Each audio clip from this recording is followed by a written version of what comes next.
Okay, so we are back, and I've just updated the X-Plane PC and managed to mount the yoke. We'll talk about this in a separate video.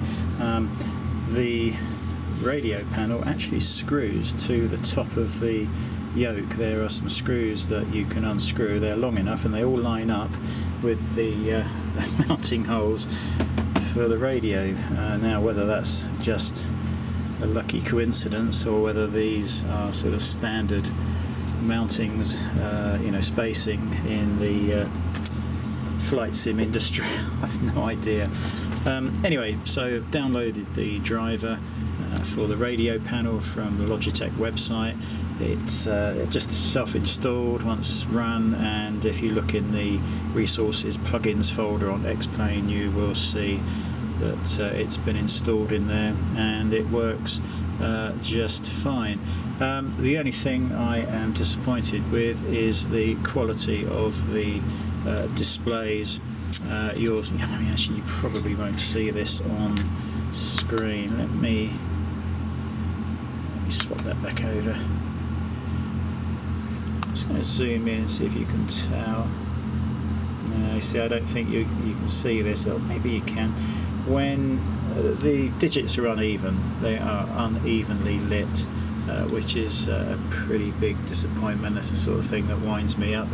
And when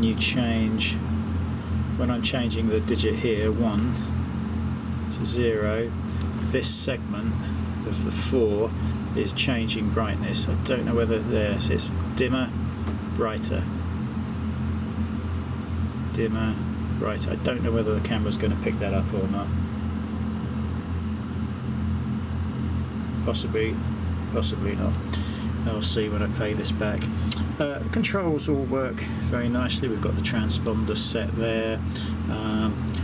These buttons not only switch over the displays like that from active to standby, but when you've got transponder mode, of course you've got 4 digits there, and at the moment you've got the end digit. Again, you can probably see the brightness of that third digit changing there as I change this. It is very, very disappointing.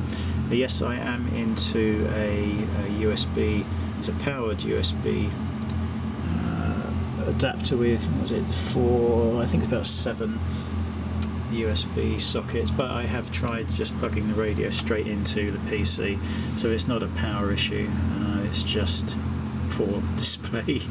Anyway, so what I was saying was you can press this and adjust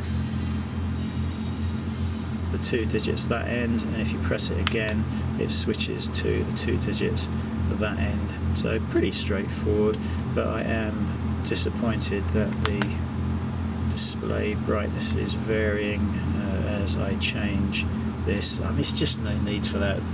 These displays now are high quality. I don't think I've ever bought anything else where it changes like that. Even here, we've got quite a dim one.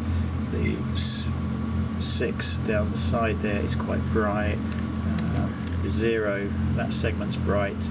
And these 2 on the right hand side are quite bright. Again, I've no idea if this is going to show up on the camera. Functionally it works great, it looks fine, it's exactly where I needed it, and just the fact that I can mount it to this is for me perfect. Hopefully I'm going to have the the touch screen monitor just in this space here. Failing that, I'll have to rig up something at this side, but I suspect I've got the room here.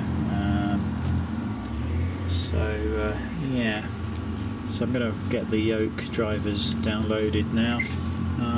So £89. I think they could have done better with the displays. I would have paid more for decent displays, because that is just going to piss me off every time I look at it, frankly. There's just no need for that these days. But it works, simple to install, and it's going to get the job done.